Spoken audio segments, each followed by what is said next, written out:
Welcome back. This is our second part of working with Jewel Riddle, interviewing with her, and it's been a pleasure, Jewel, to talk with you. And I love your place here. It's funny. I was told Jewel, don't if you're gonna do your lawn stuff, let me go pick up your stuff for you or whatever. And if you need something, with a ladder or something. But she has totally ignored me on any of those offers. She has found a way to get her own at 101 years old. She backs up her car with all her little stuff that she needs for her mulch and everything, and she's got it figured out. I don't know how, but she does, and she's 101 years old. She still gets on a ladder probably, and we don't want her to, but she does. And she does a lot of her own, she does her own thing for everybody. And she even helps her daughter whenever she can and whatever she needs done. So she has continued to live her life unabated by age or anything else. And so I'm excited to talk the second part about legacy, why it's so important. That's usually what my book's about, leaving your life imprint. And what an imprint that Jewel has meant to my life and so many people. And Jewel, I think when I was just a baby, probably 2 years old, that's probably the first time although I didn't know you then, you knew me, and you knew my parents. And we've just heard, everybody I talk to, whether it's the church you've attended for years or your friends, you've had such an imprint on all our lives because of your legacy story. So let's get into that. When we talk about legacy, you had your husband, which you were right, about 40 years. He's been passed away. I was looking back, and we're in the 2020s now. But anyways, your husband was an important part of your legacy, and your children, and then your grandchildren. You have 2 children, and then you had two grandchildren, and then you have how many grandchildren? 8 great grandchildren. So tell us a little bit about what it was like to raise your kids, and what you thought was important for them and for your grandchildren. Well, it was different when we were younger. At that time, people didn't do as much as they do now to entertain their kids and do stuff. Mm-hmm. Did they have a routine, your kids, and that you had for them? I don't know if you want this on there or not, the way our churches were. I don't want to tell all that. Well, it's okay. You know how strict they were. Well, it wasn't just you, in that respect, because I ran track. My mom and dad had a store that they had to attend to, a sewing machine and, fabric store, and they didn't get to come see me run.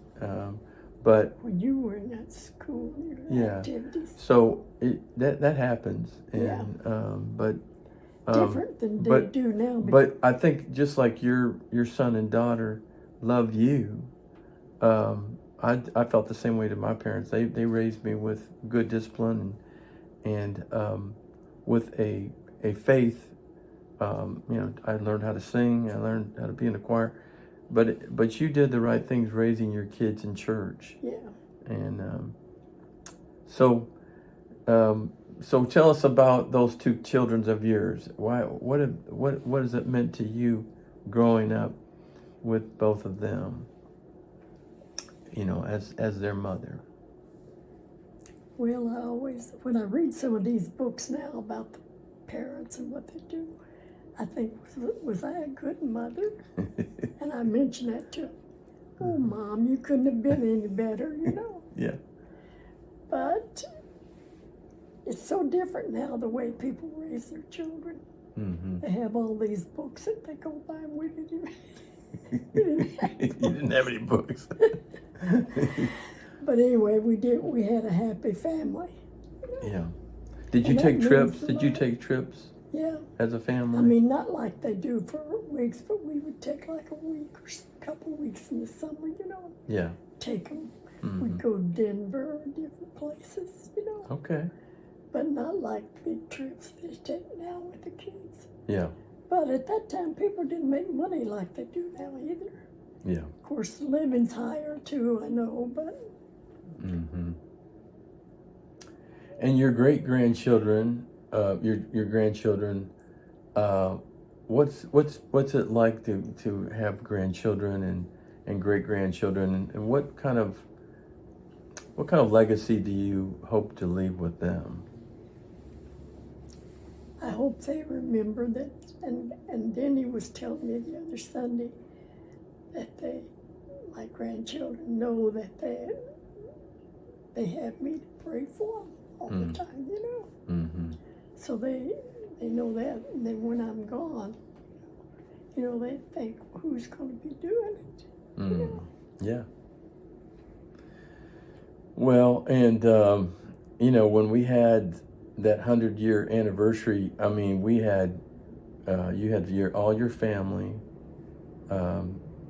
you had all your friends over the years come, and I was honored to be there, and We had ran all and ages. and my kids came, and you've had such an influence on so many people's life. And what was that day like for you when you saw all your friends Well, and your when family? we first went there and getting everything ready, I said to Lisa, what if nobody comes? I mean, I knew a few would, but what if we've got all these tables and all this food? What if they all don't come? And boy, when they started coming, it was wonderful to see it. Yeah, They were coming. Well, I think everybody was looking forward to that. And not only are you 100 years old, but you're still you. I mean, you've not lost the capacity to walk, to talk, to sing, whatever. And so you don't seem to age. And I think that's one of the remarkable things about that I take from your life is you're still youthful, and you still laugh, and you still enjoy company, and you get out. You don't just stay here. You do things. And but when it comes to all of us that look at you, we're like, how do you maintain this really youthful part of your life, even though chronologically in age you've lost a lot of your family, your friends? Have you lost? What's that like to lose most of your family, most of your friends? What do you do when you outlive most everybody around you? Well, somebody asked me one time, said, well, you're getting so old. What about your friends? Are they gone? I said, sure, they're all gone. But I just picked younger friends. That's what you have to do. Yeah. You can't just be with right. old And that people keeps you yeah, those old people, right? That's so funny. My dad and mom, when I took them, to the senior living care home, my dad and mom said, I don't know if we'll like it here. There's a lot of old people here. Of course, they're in their 80s, they're mid-80s. I'm like, okay. So I wouldn't want to live where there was just all old people. I get you. I mean, it's sort of depressing. Right, exactly. Especially if they act their age, right? You don't act your age, But your granddaughter, I think she had us all in tears. You got the opportunity. You started doing something in the late 90s, and now that's 20-some years later, 23 years later. I think you said in 1999 something about that. You started journaling about your life. Is that right? Yeah, but I mean, it wasn't. It was just things that I do every day. Mm-hmm.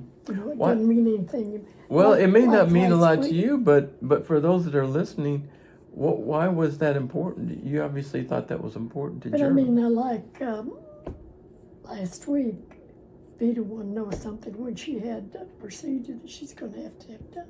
Mm-hmm. I said, well, I'll look in my journal. So all I had to do was look back that year and find what happened that day. So it's just not anything that's real. It's just things that I do daily. Yeah. You know. Well, but do you ever look back on when you're journaling some of the things that you've written down, or is it just for that day?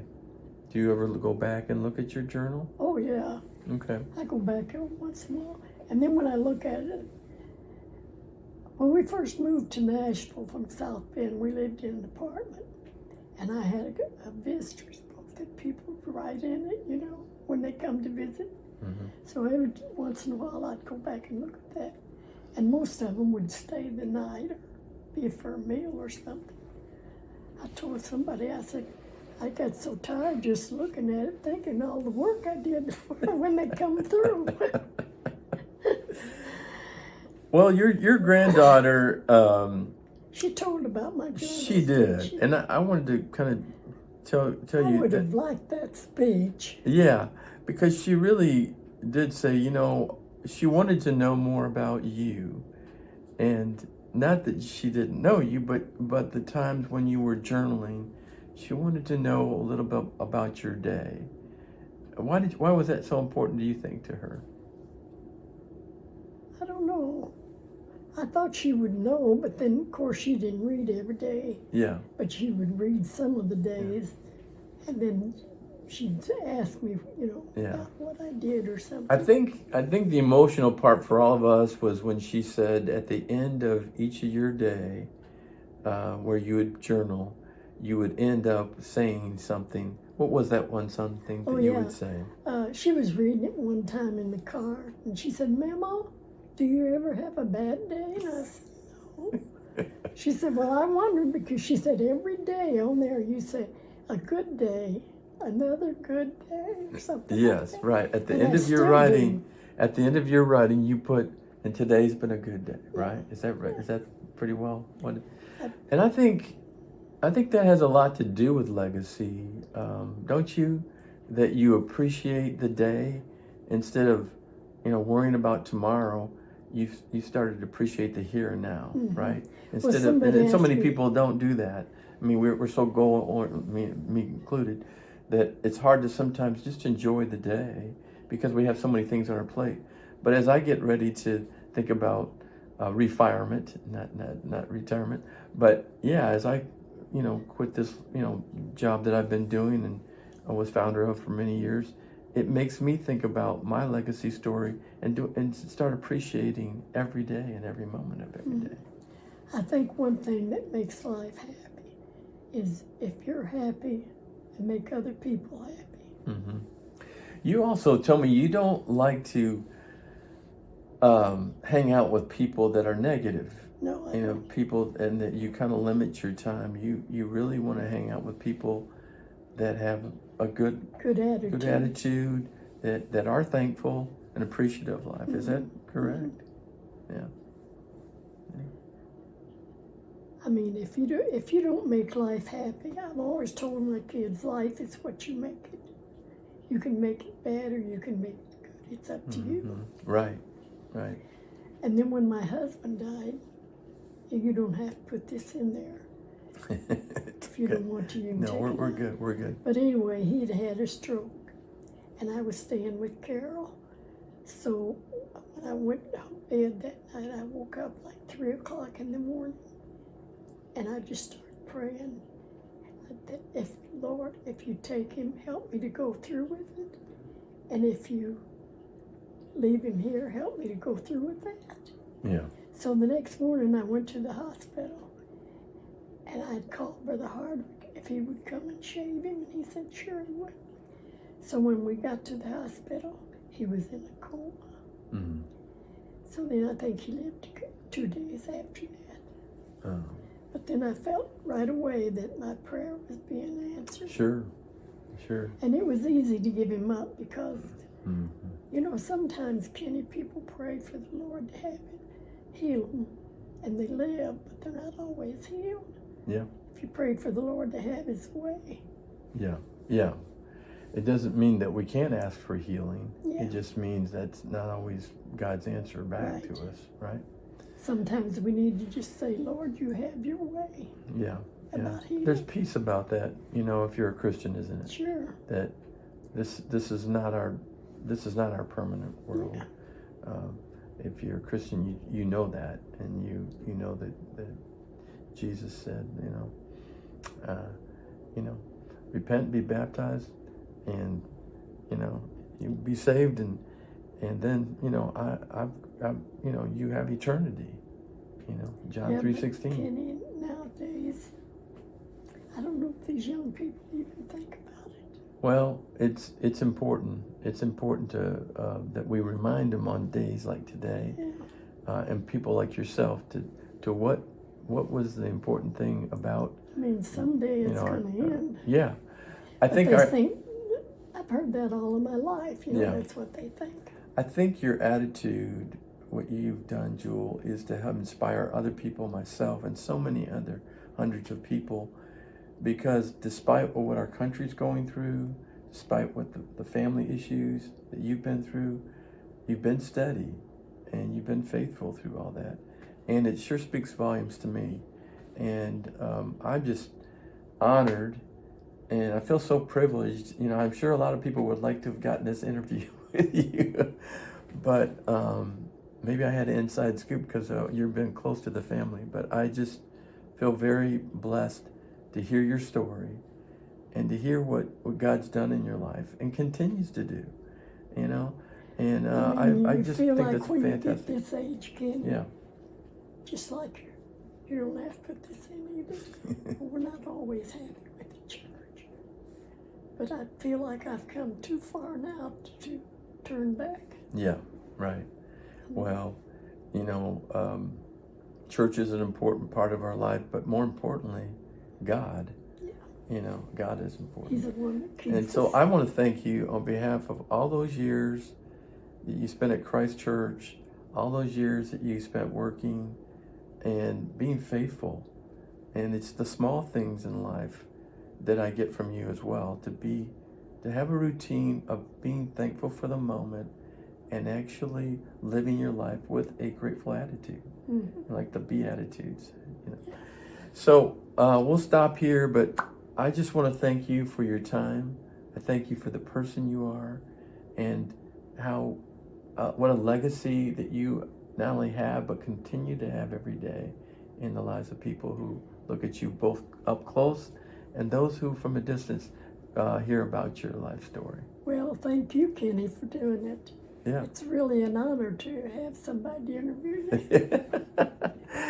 Well, love you. And so you'll get to hear these on YouTube, both these interviews we've done. And if you're like me, it's just a joyful moment in my life to have this opportunity to hear from a Jewel Riddle who's lived a life well lived.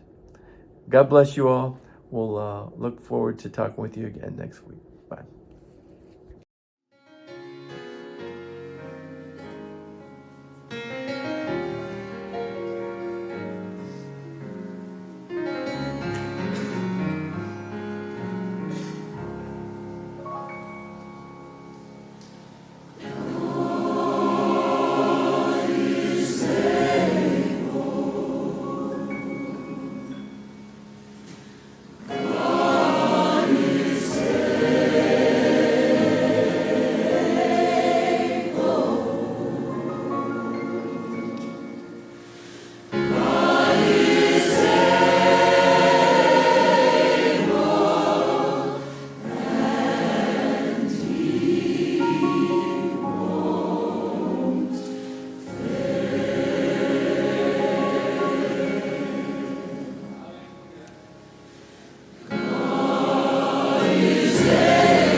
Hey guys, thanks so much for watching the show. If you guys have any questions or if you would like to donate and receive the book, please head on over to kennymuck.org/show.